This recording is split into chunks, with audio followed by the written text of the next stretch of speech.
Ces Avengers ne peuvent pas vaincre Ultron. Pas seul. Oui, le professeur? Il n'y a pas de professeur ici. T'as de la poigne, point, tétard. Des clins d'œil à ma nana? Alors, certes, il y a eu des scènes de Ta panique, nana. certains préjugés. Et on descend avec le lapin blanc au fond du gouffre. Eastwood. Clint Eastwood. Qu'est-ce que c'est que ce nom à la mort moelle-l'œil? Sa vie dans une école. Pourquoi vous obstinez-vous à ne pas comprendre mon action? Bienvenue dans ce nouvel épisode de LNDS. LNDS, c'est le format news de la nuit des sorties, où on analyse l'actualité de l'industrie du cinéma et des séries sous toutes ses coutures. Et pour ce faire, je suis, comme d'habitude, avec Al. Bonsoir Al. Bonsoir Ista, comment ça va? Ça va et toi? Fatigué, mais présent comme d'habitude. Et encore une fois, on n'a pas grand-chose. Vraiment, on est dans des semaines un petit peu fluctuantes. On aurait dû faire un podcast jeux vidéo. Là. C'est Il se vrai. passe des trucs dans le jeu vidéo. Je sais pas si j'ai envie de parler de jeux vidéo sur Internet, vu que les discours sont en plus nuls que ceux sur le cinéma, je trouve. Je trouve que les débats sont encore plus bas level. Oh là là, on joue une femme, ah là là, quelle horreur et tout. Ouais, c'est de pire en pire, là. C'est vraiment des débats très très constructifs sur Twitter, encore une fois. Mais enfin bref, voilà, on est là pour parler de cinéma. Et on va parler de DC Studios, puisque... James Gunn a commencé le tournage de Superman Man of Tomorrow et il a commencé à shooter en extérieur, donc il y a des images qui ont un petit peu leaké, etc. Mais il a balancé directement sur les réseaux sociaux le look en fait de l'armure de Lex Luthor, la fameuse armure des comics qui est verte et violet, là, qui lui permet de rivaliser un petit peu avec la grosse puissance de Superman, parce que Lex Luthor sans costume et sans armure, il se fait one shot, même si c'est son intellect évidemment qui prime évidemment et qui en fait un super méchant. Et il a dévoilé cette image avant évidemment de le voir en extérieur, parce que je pense qu'il savait qu'ils allaient shooter en extérieur et dans tous les cas que les photos allaient fuiter de son armure, donc il a préféré le révéler lui-même. Et qu'est-ce que t'en penses, Ista, de cette première image de reveal? Moi je trouve ça incroyable, c'est un rêve qui devient réalité, j'ai envie de dire. Voilà, j'ai toujours rêvé de voir ça fait trop plaisir, parce que le Lex Luthor en armure, je l'ai vu dans des dessins animés, je l'ai vu dans Injustice aussi. Il me semble que tu te bats avec lui en armure dans les jeux de combat. Et déjà, comme on parlait en off, fallait déjà faire bien Lex Luthor, parce que en vrai, on n'a jamais eu vraiment un très bon Lex Luthor. Après, Gene Hackman c'est apprécié, mais moi je trouve pas que c'était un très bon Luthor, dans mon idée, quoi. Moi, je vais dire, c'est même pas un très bon méchant dans le film, et Gene Hackman est un acteur absolument génial, mais vraiment, son Lex Luthor, il est complètement oubliable, et même, sans parler même de Lex Luthor, en tant que méchant dans le film, c'est pas la folie, on va pas se mentir. Clairement, et Nicolas Hoult, il a fait un super taf, et je pense qu'il a pas mal marqué de gens avec le premier film Superman qui est sorti l'année dernière. Et et là, maintenant qu'il est bien caractérisé et tout, on va à fond dans le comic book, quoi, comme James Gunn aime bien faire, et on y va à fond, quoi, et on fait carrément l'armure, en plus avec des couleurs vertes et violettes, quoi. Donc le truc, au cinéma, tu dis non, mais ça passera jamais, et en fait, là, vu l'image, moi je me dis ça passe complètement, quoi. Et c'est chouette, ça fait plaisir, et c'est cool. Et puis je me dis, s'il y a un film Justice League et tout, ça se peut qu'Alex Luthor ait un rôle important, tu vois, avec s'il peut en plus être là physiquement et tout, donc c'est chouette. Après la suite, ça va être Lex Luthor et Superman, ça va être très focus sur eux comme personnages principaux, donc ça va être intéressant. Et c'est vrai que l'armure, je pense qu'elle contente un petit peu tout le monde, puisqu'elle contente les fans de comics, puisqu'elle est plutôt comics accurate, même s'il y a des gens qui vont pinailler sur 2-3 trucs, mais vraiment, elle ressemble vraiment à celle des comics. Mais en même temps, ils ont réussi à faire un truc un petit peu practical, puisque apparemment ils se déplacent vraiment, etc. Et donc c'est un vrai travail de créer tout ça, quoi. Et après, faut le rendre bien au cinéma, et ça va être un tout autre travail. Mais en tout cas, c'est vrai que ça a de la gueule, et c'est vrai que ça fait un petit peu parler, évidemment. Mais en tout cas, ça me donne vraiment envie, quoi, de le voir, ce Lex Luthor là. Et comme tu l'as dit, fallait le réussir déjà dans un film avant d'avoir l'armure, etc. Et là, maintenant qu'on y est, moi je suis très très chaud. Je suis très très chaud de le voir dans le film et voir comment c'est traité. Et en plus, on parle souvent de palettes de couleurs dans les films et tout. Et c'est vrai que je me suis rappelé que les méchants, ils sont souvent des couleurs différentes en fait aux héros. Et je trouve que tu peux avoir un bon contraste entre la couleur du costume très brillant de Superman, rouge et bleu, et lui qui est vert et violet. Parce que ceux qui savent pas, en fait, les vilains, évidemment, ils sont pas les mêmes couleurs que les héros. Les héros, ils ont souvent des couleurs très primaires, le rouge, le jaune, tu vois, les trucs, le bleu, les couleurs comme ça. Et les méchants, ils ont souvent des couleurs un petit peu plus différentes. Après, c'est pas, évidemment, il y a des différences. Hein. Je veux dire, Batman, il est le plus grand. Après, Batman, c'est noir, donc c'est aucune couleur. Ou non, c'est toutes les couleurs, il me semble, le noir. Enfin bref, je sais plus. mais voilà, mais en tout cas, je pense que ça peut être. Je pense que le film peut avoir vraiment de la gueule visuellement, surtout qu'ils ont changé de directeur photo. J'attends vraiment de voir ce que ça va donner. Enfin bref, on est plutôt hypé par cette image. Ouais, complètement. Et puis bon, il y a quelques vidéos de tournage où on l'a vu un peu se déplacer là, qui sont sorties cette nuit. Et ouais, bah vraiment, l'acteur se déplace avec l'armure et tout. Et ouais, c'est chouette. Enfin, de ce que j'ai vu, ça va être cool, quoi. J'ai hâte de voir ça. Hein. Bah après, c'est ça aussi, c'est que James Gunn, il a dit aussi qu'elle bougeait super bien, quoi. Donc c'était hyper pratique et tout. Bon, après, je pense qu'évidemment, il y aura plein d'effets spéciaux et tout ça qui vont être rajoutés, évidemment. Mais en tout cas, s'ils ont vraiment réussi à créer une vraie bonne armure practical et sans effets spéciaux, où on sent un petit peu l'armure, etc. Moi, c'est ça aussi qui me saoulait un petit peu avec la nanotech et les trucs comme ça, c'est que on sentait beaucoup moins le côté palpable, tu vois, qu'il y avait par exemple dans les premiers Iron Man ou les trucs comme ça. Donc j'espère qu'on retrouve un petit peu ce truc là dans l'armure et voilà, moi j'ai hâte de voir, parce qu'il y a des gens, ils ont dit l'armure elle est aussi chauve que Lex Luthor aussi, parce qu'il y a la capuche. Le truc, il dit, ça épouse la forme de son crâne. J'ai dit, putain.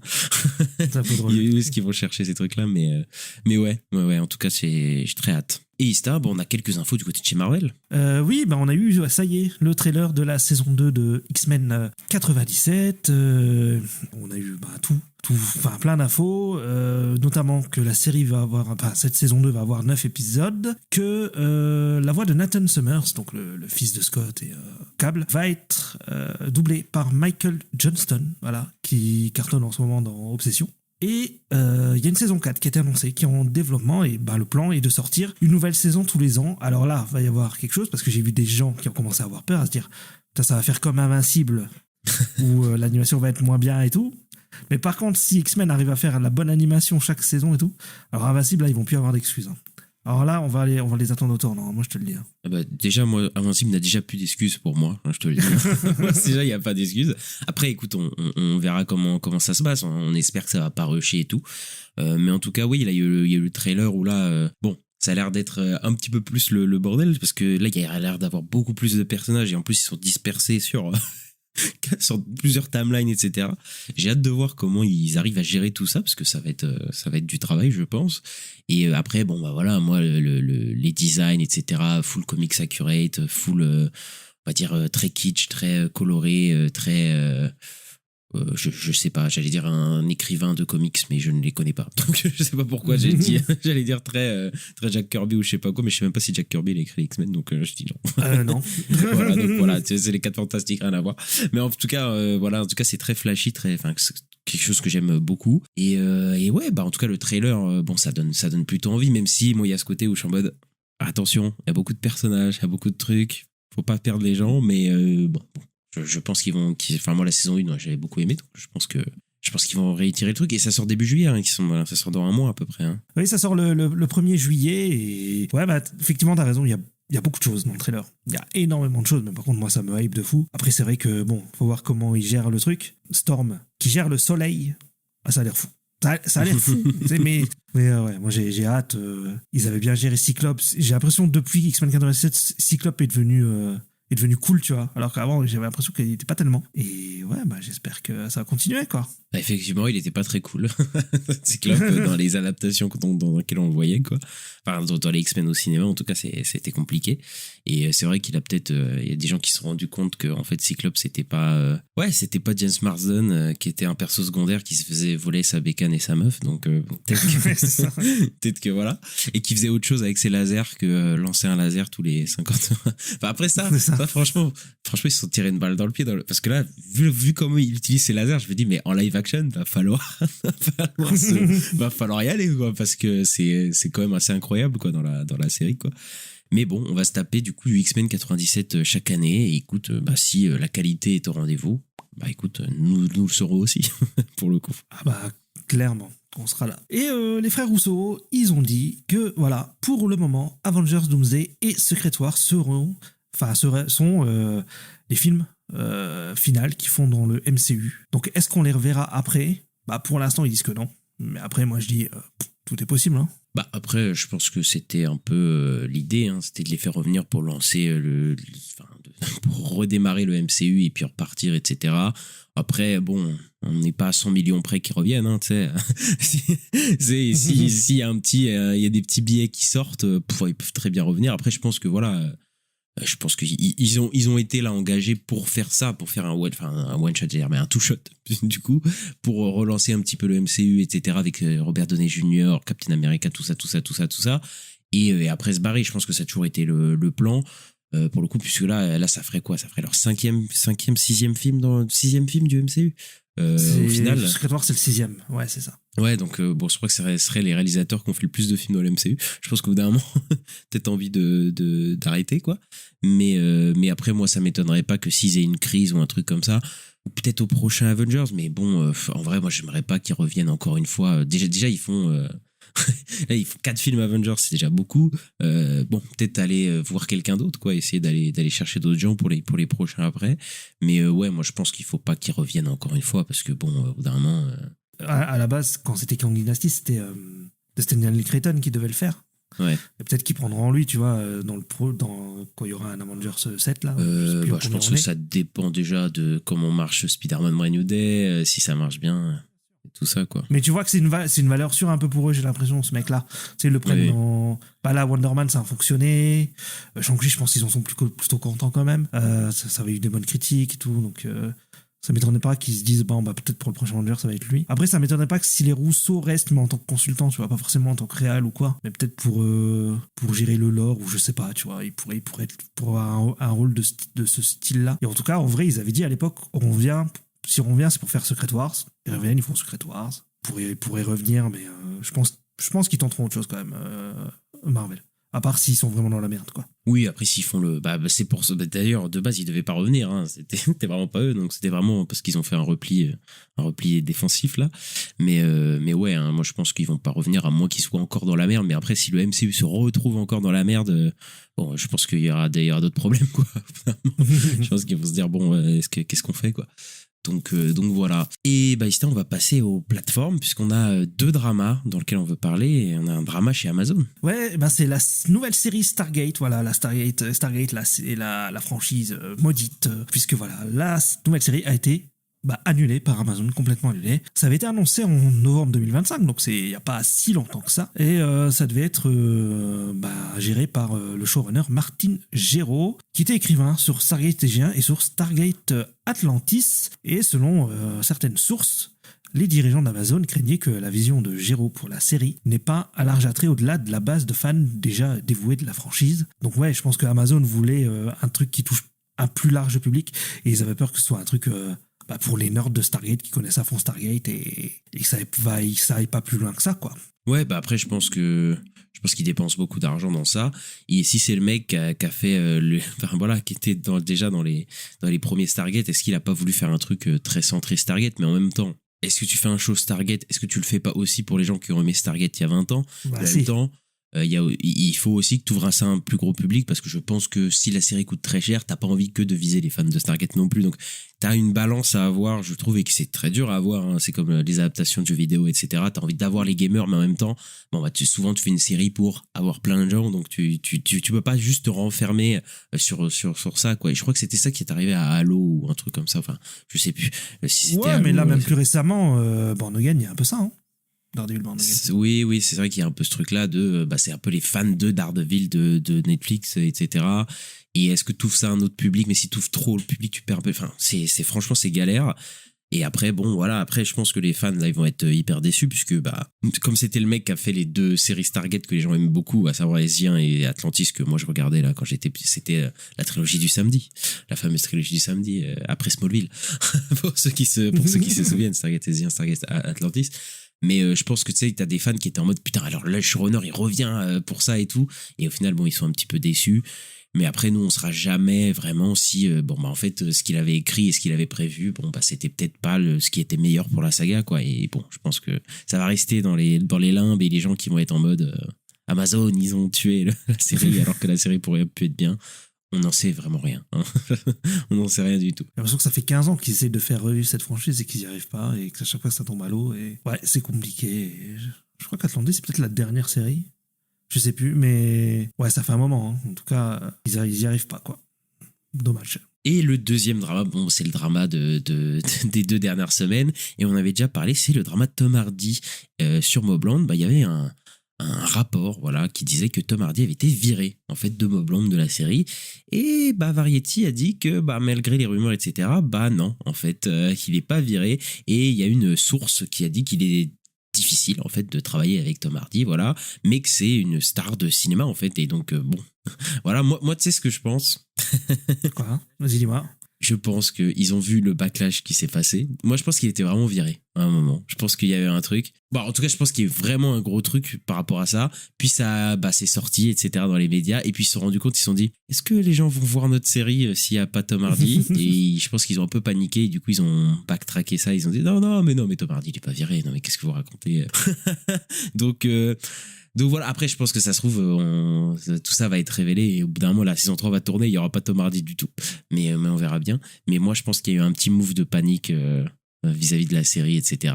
Et moi je pense que tous les trucs qui sont été balancés sont vrais. Hein. Moi je pense que Tom Hardy il arrive en retard, il s'embrouille avec tout le monde. Je suis sûr et certain que c'est arrivé. Hein.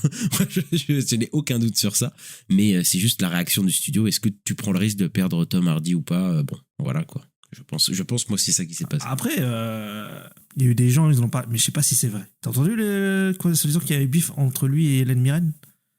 Non, Parce mais que, non, ça, c'est...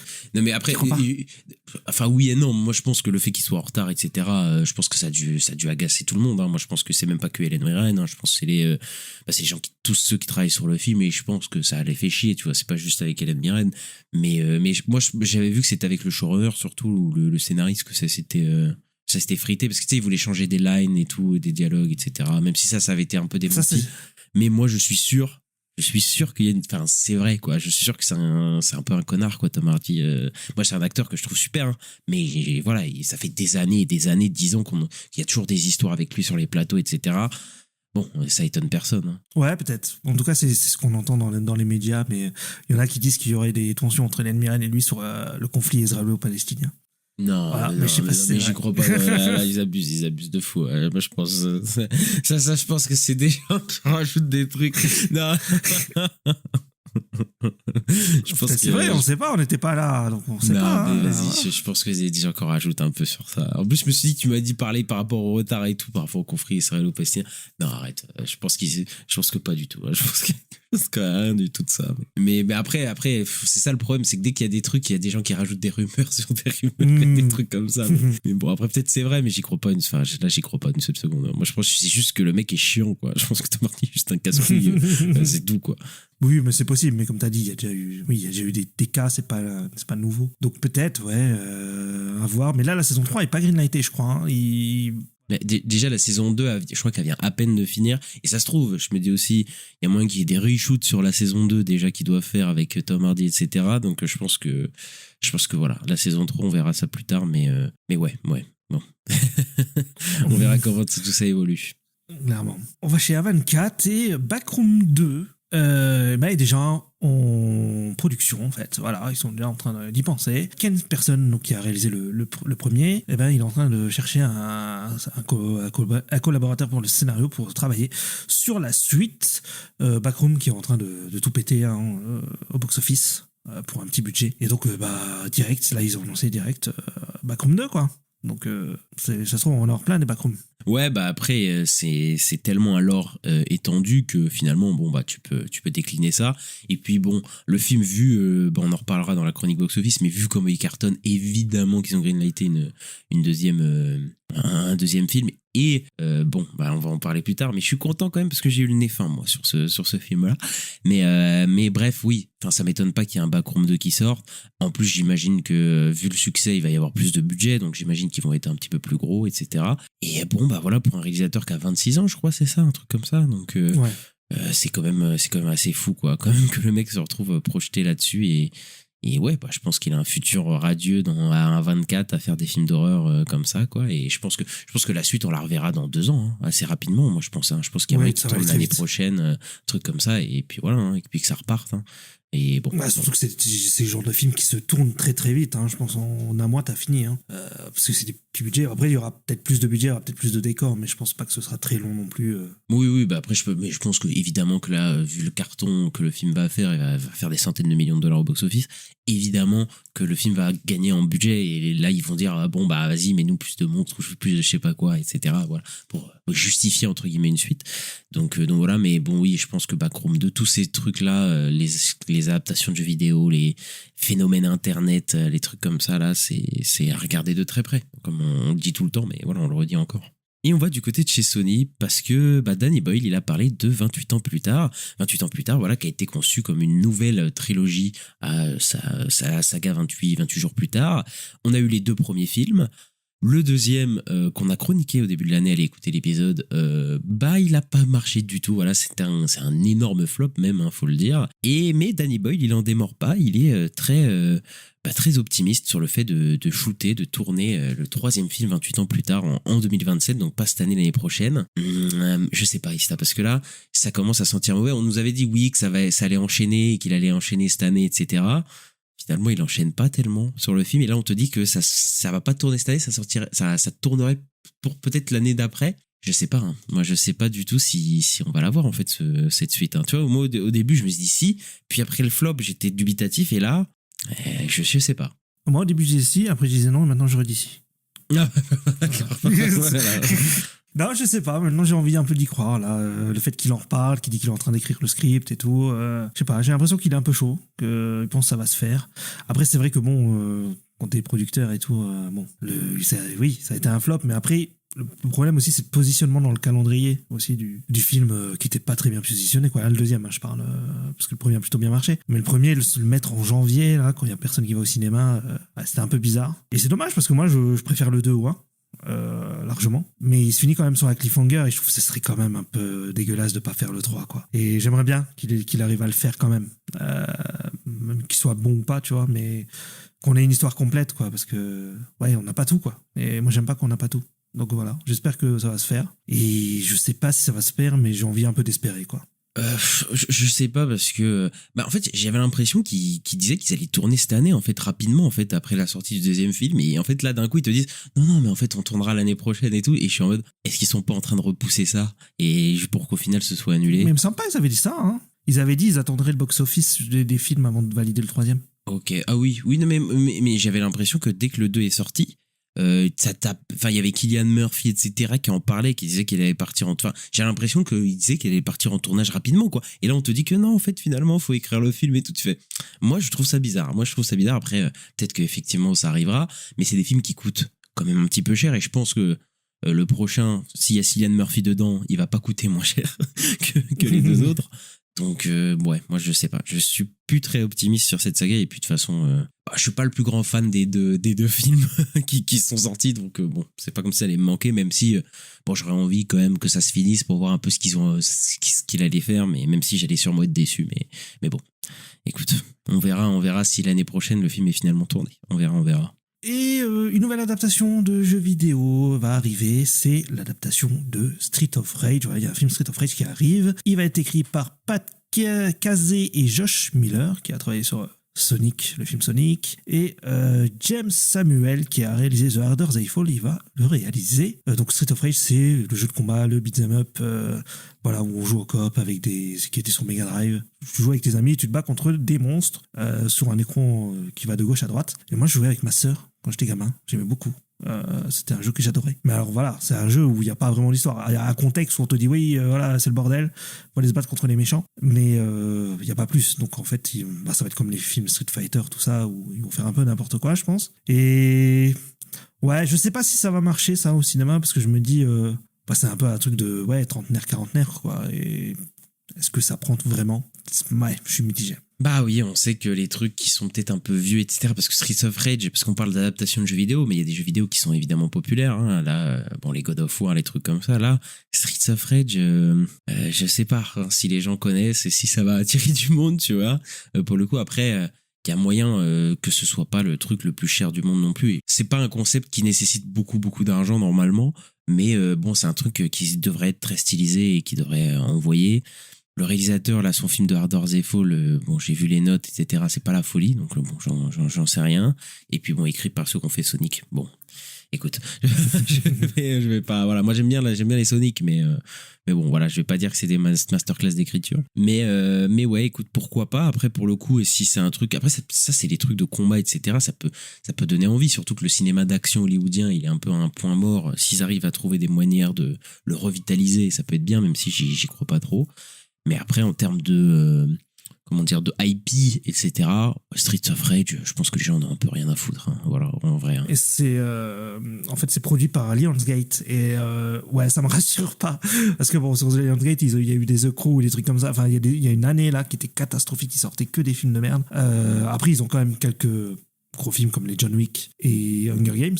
Ouais, je pense pas que ça va prendre. C'est pas des trucs comme Five Nights at Freddy's, tu vois. J'ai l'impression que moi, les films adaptés de jeux vidéo qui fonctionnent bien, c'est les jeux vidéo qui sont sortis dans les années 2010, en fait. Ouais, j'ai l'impression que tous les gros trucs comme ça qui ont. Après, il y a Mario, mais Mario, c'est autre chose, quoi. C'est au-dessus de tout. Oui, mais après, il y a des jeux aussi qui sont pas forcément sortis là, mais qui ont une longévité, hein, comme Zelda, Mario. C'est-à-dire que ça, c'est pas des licences qui datent de maintenant, mais c'est des licences qui, ça fait 40 ans qu'ils font des jeux, etc. Après, il y a peut-être des licences des années 2000, 90 qui peuvent marcher. Tu vois, il y a peut-être des Star Fox ou des trucs comme ça, des trucs que tu peux un petit peu revitaliser, mais je pense qu'il y en a pas beaucoup. Et puis ouais, maintenant, il y a beaucoup plus de gamers maintenant qu'il y en avait il y a 20 ans, 30 ans, évidemment. Donc voilà. Donc il y a des licences qui étaient très populaires à une certaine époque, mais qui sont restées évidemment dans leur époque. Et même des dessins animés, des trucs comme ça. Là, on a vu Masters of the Universe. Je pense que voilà, c'est une catégorie de gens qui ont maintenant 50 ans, 40-50 ans, mais c'est très spécifique à ces années-là. Mais enfin voilà, Masters of the Universe, les gens s'en foutent un peu. Parce que j'allais dire, il y a eu un Street of Rage 4 qui est sorti il y a peut-être 2-3 ans, je sais plus exactement. Mais bon, c'est un petit jeu, tu vois, c'est un petit jeu, c'est pas un gros triple A, machin. Donc ouais, c'est pas un truc. Enfin, je pense toi t'en as pas entendu parler, tu vois, par exemple. Moi je sais, mais. Mais oui, c'est pas des jeux très très populaires non plus, quoi. Voilà, c'est ça, ouais, clairement pas. Et bon, on va finir ces news avant d'aller à la chronique box-office par Zack Snyder. Et oui, Zack Snyder, qui a un film qui devrait sortir normalement cette année, qui s'appelle The Last Photograph, là, qui est un film censé être plus intime de Zack Snyder. Il est sur un film UFC, là, qui devrait aussi tourner. Et apparemment, il est sur un autre projet. Il devrait écrire, réaliser et produire un remake de Escape from New York, voilà, de John Carpenter. Et John Carpenter, voilà, la légende, va être un producteur dessus. Bon, il va prendre son chèque, hein, évidemment. Lui, dès qu'il y a des remakes de ses films, des trucs comme ça, il est là, il prend son chèque, il est content. Il fait une petite musique quand même, je pense. Oh, possible, j'en sais rien. Et je t'avoue que bon, je suis pas très rassuré du tout par cette news, pour plusieurs raisons. Déjà, Zack Snyder... moi, je déteste pas Zack Snyder, enfin, je déteste pas tous ses films, mais bon, ces 10 dernières années, c'est très très compliqué, hein, Zack Snyder. Moi, la Zack Snyder cut Justice League, moi, je suis pas très très fan. Je trouve que c'est sa moins bonne ses films de super-héros, c'est son moins bon film. Et puis après, là, voilà, les films Netflix, la Army of the Dead, c'était nul. Les deux Rebel Moon, c'était vraiment horrible. Et là, il te fait un remake du film de Carpenter. Et pour ceux qui savent pas, c'est un film de futuriste dans une prison à ciel ouvert avec Snake Plissken, voilà, le personnage qui a inspiré Solid Snake, là, de Metal Gear Solid. Et c'était John Carpenter. Et John Carpenter, c'est un génie. Et moi, j'adore ce film. Hein, j'adore New York 97. Hein, c'est un film que je trouve super. Et là, tu me dis, c'est Zack Snyder qui va le faire revenir avec ses ralentis et sa patine un petit peu spéciale, surtout que bon voilà, Zack Snyder, ses meilleures années de films d'action sont un peu passées, même s'il y a des gens qui vont me dire oui, un de ses meilleurs films c'est quand même le remake de l'Armée des Morts, oui, sauf qu'il l'a sorti en 2005 et c'est pas un film incroyable, hein, c'est un film sympa mais c'est pas un film incroyable du tout. Et là il revient à ce film-là, et en plus il l'écrit, hein, parce que là les derniers films de Zack Snyder, c'est les films qu'il écrit lui-même et tout, et c'est pas la folie. Voilà, j'attends plus rien de lui, et là je suis bon, en plus j'ai pas envie de voir un remake de New York 97, je t'avoue, donc bon, voilà. Ouais, je suis complètement dans le même mood que toi, et puis comme t'as dit, il l'écrit, et sur l'écriture ça a toujours été compliqué, Zack Snyder, déjà à l'époque de Sucker Punch, hein, voilà, c'était pas très bien écrit déjà, pourtant c'est l'époque où on aimait bien Zack Snyder, on trouvait cool son imagerie et tout, et déjà niveau scénario c'était compliqué, et en vrai c'est mieux quand il écrit pas, quoi. C'est mieux quand il suit un scénar. Voilà, d'ailleurs, ses meilleurs films de super-héros, c'est pas lui qui les a écrits. Déjà, un remake, comme t'as dit, est-ce qu'on en a besoin? Qui c'est qui va prendre comme acteur? Et en plus, ouais, les derniers films de Zack Snyder, c'est vraiment compliqué. Nous, Rebel Moon, on a détesté. On a trouvé ça vraiment mauvais, quoi. Donc bon, ça me rassure pas du tout. Non, moi, je pense que ça va pas être bien. Hein. Il y a aucun signe positif pour moi. Malheureusement, Zack Snyder, j'y crois plus trop en fait. Hein. Pour moi, Zack Snyder, il est fini. Ça s'est fini après BVS, quoi. Et depuis, c'est compliqué, quoi. Donc, ouais, non, moi, je suis pas confiant sur ce projet. Ouais, après, je vais essayer de jeter un œil à son prochain film, là, qui est censé être un petit budget, tu sais, un truc où il arrête un petit peu les fonds verts, etc. Je me dis, peut-être qu'il y a peut-être un truc, peut-être que ça, voilà, peut-être qu'il va y avoir un truc qui va se dégager de ça. Mais j'avoue que ces grosses productions, etc., c'est un petit peu, ouais, c'est au point mort. Et moi, oui, c'est vrai que c'est un réalisateur, ouais, non, c'est très, très, très compliqué, quoi. Et on va dans la chronique box-office et on a pas mal de choses à dire. Backroom vient de sortir aux États-Unis. Nous, il sort dans quelques semaines. Et il a ouvert à 81,5 millions sur le sol américain. C'est le 5e plus gros opening pour un film d'horreur jamais fait. Voilà, c'est un truc de fou. Et c'est déjà le 2e plus gros film, en fait, d'A24 sur le sol américain, en fait. Et il a ouvert à 118 millions dans le monde, alors qu'il est pas partout. Voilà. Et donc, je pense qu'il va finir sa route dans les plus de 200 millions. Après, il faut voir jusqu'à où il se maintient, comment il se maintient, etc. Mais voilà, c'est la plus grosse opening de l'histoire de 1.24 avec un budget de 10 millions, c'est assez impressionnant. Et on va, voilà, c'est pour ça qu'il y a une suite, hein, c'est que ça cartonne de dingue, quoi. Ah oui, gros carton, ouais, clairement. Et voilà, moi, là, je vais me jeter des louanges. Je l'avais mis dans mes prédictions, je l'avais dit. Et j'ai dit, putain, ça, c'est un truc, un phénomène internet, là, ça va cartonner. Je l'avais dit dans mes prédictions de l'année, de quand on est fait au début de l'année. Et bah voilà, ça cartonne. Embauchez-moi à 24, s'il vous plaît. J'ai besoin de moi. Ouais, on l'avait un peu vu venir parce que je crois que j'avais fait une comparaison avec Five Nights at Freddy's parce que c'est un peu dans le même délire. Et oui, je pense que ça va. Je pense que je l'ai dû le dire aussi.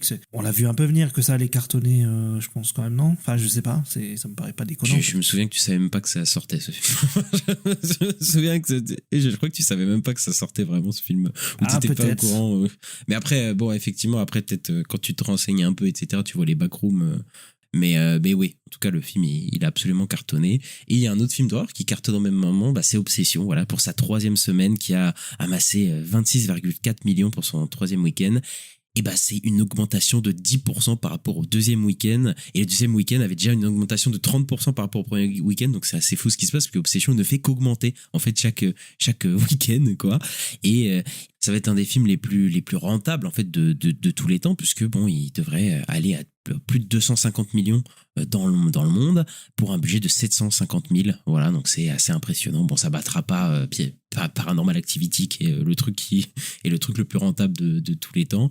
Mais là, on voit vraiment une dynamique dans les films d'horreur, et les films d'horreur original amènent une audience vraiment, vraiment jeune. Voilà, pour le coup, parce que Backroom et Obsession, ils ont rapporté plus de 100 millions tous les deux ce week-end, et avec 80% d'une audience qui a en dessous de 35 ans, ce qui est assez fou. Donc ça ramène pas mal les jeunes au cinéma. Backroom, voilà, c'est un phénomène internet et tout qui était aussi lancé par les jeunes, mais Obsession aussi. Donc voilà, les jeunes, ils veulent voir des films d'horreur un petit peu originaux, je dirais, ou en tout cas qui sont pas des franchises déjà installées. Donc ouais, c'est assez fou ce qui se passe au box-office en ce moment, puisque t'as l'impression que quasiment tout cartonne. Voilà, là, c'est un des meilleurs mois de mai qu'on ait eu de tous les temps, même d'ailleurs. Hein. Là, je crois que c'est le 4e mois de mai de l'histoire du cinéma en termes de box-office, ce qui est assez dinguiste. Hein.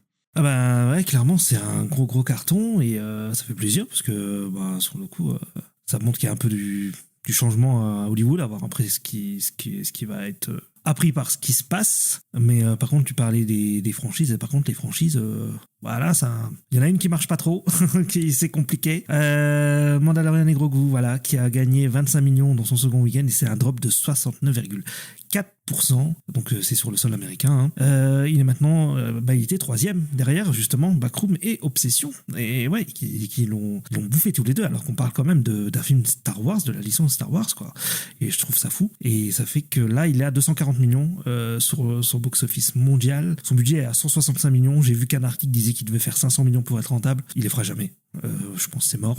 Après 165 millions de budget, t'as pas besoin d'aller jusqu'à 500 millions pour être rentable. Non, mais même non plus. 400, ça me paraît Ouais, même compliqué. non, mais ouais. même il atteindra pas ces trucs-là. Je pense qu'il finira dans les 300 millions. Il a besoin de bien plus que ça. Je pense qu'il aurait besoin au moins de 400 millions. Mais après, peut-être l'article qui disait pour que ce soit un succès, il a besoin de 500 millions, j'imagine. Et, Oui, c'est ça. Ouais, ce serait plus logique, tu vois. Mais bon, pour se rembourser, je pense qu'il aurait besoin de 400. Là, il les fera pas. Et effectivement, moi, je pense que tous les fans de Star Wars sont allés la première semaine. Et voilà. Hein. Je pense qu'après, le bouche à oreille bon, je crois que les fans de Star Wars ont un peu aimé, etc. Mais je crois que c'est pas assez. Il y a quand même eu la remarque des critiques et même des publics qui étaient en mode c'est un peu un film anecdotique et je pense que c'est la dernière chose que les gens ont envie de voir pour un blockbuster comme ça. On voit la différence quand même avec projet El Meri de maintien et de bouche à oreille, etc. C'est assez fou. Et effectivement, le second week-end d'un film Star Wars, il est 3e. Derrière 2 films d'horreur originaux à peu près, enfin Obsession c'est quand même un truc, film d'horreur original, etc. fait pour $750,000. Ah ouais, quand même, là c'est chaud là c'est très très chaud. Là c'est très très chaud et oui bon là la franchise est plus ce qu'elle était et ouais bon c'est très compliqué. C'est compliqué et je sais pas comment faire, mais à un moment il va falloir qu'ils réussissent à remonter la pente sur Star Wars et vraiment la franchise, moi je trouve elle est en lambeaux quoi. Mais bon, j'espère qu'un jour ils vont réussir à remonter la pente parce que ouais, depuis Star Wars 9 c'est compliqué quoi. Et par contre, une autre franchise, mais par contre celle-là qui a des grandes chances de cartonner, c'est Toy Story 5, qui est estimé entre 155 millions et 175 millions de dollars pour son opening weekend sur le box-office domestique, donc aux États-Unis. Ce serait la plus grosse ouverture de 2026 et même la plus grosse de la franchise. Donc voilà, autant Disney avec Star Wars c'est compliqué, autant avec Pixar. Quand c'est une suite, parce que quand c'est dès l'original, c'est peut-être un peu plus compliqué. Encore que Hoopers a pas trop mal fonctionné. Mais là, Toy Story 5, ça sent l'énorme carton de l'année. Hein. Oui, bah de toute façon, il va être. Moi, je pense qu'il y a moyen qu'il soit dans le top 3 des plus gros films de l'année, facilement. Et oui, bon, bah Toy Story, c'est Toy Story. Hein, voilà, c'est la saga mythique qui ramène à peu près tout le monde. Ça a des meilleurs trackings. Et ça ferait du coup un meilleur. Opening weekend que tous les autres films Toy Story, ce qui est assez fou. Et sachant que le 3 et le 4, ils ont fait le milliard, tu te dis, bon, bah là, ça peut pulvériser clairement le box-office. Et bon, moi, je pense que s'il a des bons retours, etc., ce film-là, et je pense qu'il en aura, voilà, parce que c'est Toy Story, il y a moyen qu'il se maintienne pendant longtemps. Et ouais, il y a moyen que ce soit un des films, les plus gros films de l'année. Et puis à chaque fois, Pixar, là, ça fait quelques années où... là, Pixar, Disney, etc., les films d'animation, que tu Zootopie 2, Vice Versa 2... Et là, Toy Story 5, je pense que ça va... Oui, je pense que ça va tout péter. Quoi. Dès que tu mets un 2 ou un 3 ou un 5... Oui, c'est vrai que voilà, qu'ils ont fait le milliard. Mais voilà, là, ça va être la folie. Là, je pense que ça va tout défoncer au box-office. Et moi, je pense que c'est vraiment le film que les gens... parle pas assez pour cet été, mais je pense que c'est le film qui va faire le plus mal aux autres films de tout cet été, parce que lui, je pense qu'il y a moyen qu'il absorbe tout. Un Toy Story 5, c'est un truc de malade, genre la franchise, la puissance qu'elle a, quoi. Donc bon, on verra, mais bon. Mais oui, c'est le carton qui était annoncé, qu'on savait qu'il arrivait, bah il arrive. Il arrive fort. C'est ça. Et voilà, bah c'est fini un petit peu pour aujourd'hui. C'est fini pour CNews. On espère que vous avez aimé cet épisode. N'hésitez pas à mettre le petit pouce en l'air, les 5 étoiles sur la plateforme dans laquelle vous nous écoutez. Ça nous aide beaucoup pour le référencement. À nous suivre, on est disponible un petit peu partout. À vous abonner sur toutes les plateformes d'écoute, Acast, Apple Podcast, Deezer, Spotify. Vous les connaissez. Et à nous suivre sur les réseaux sociaux, la nuit des sorties sur X, Twitter, Blue Sky, Instagram, YouTube, TikTok. Et ici, on se retrouve très bientôt pour parler d'Euphoria, la dernière saison. Oui, à bientôt. Salut!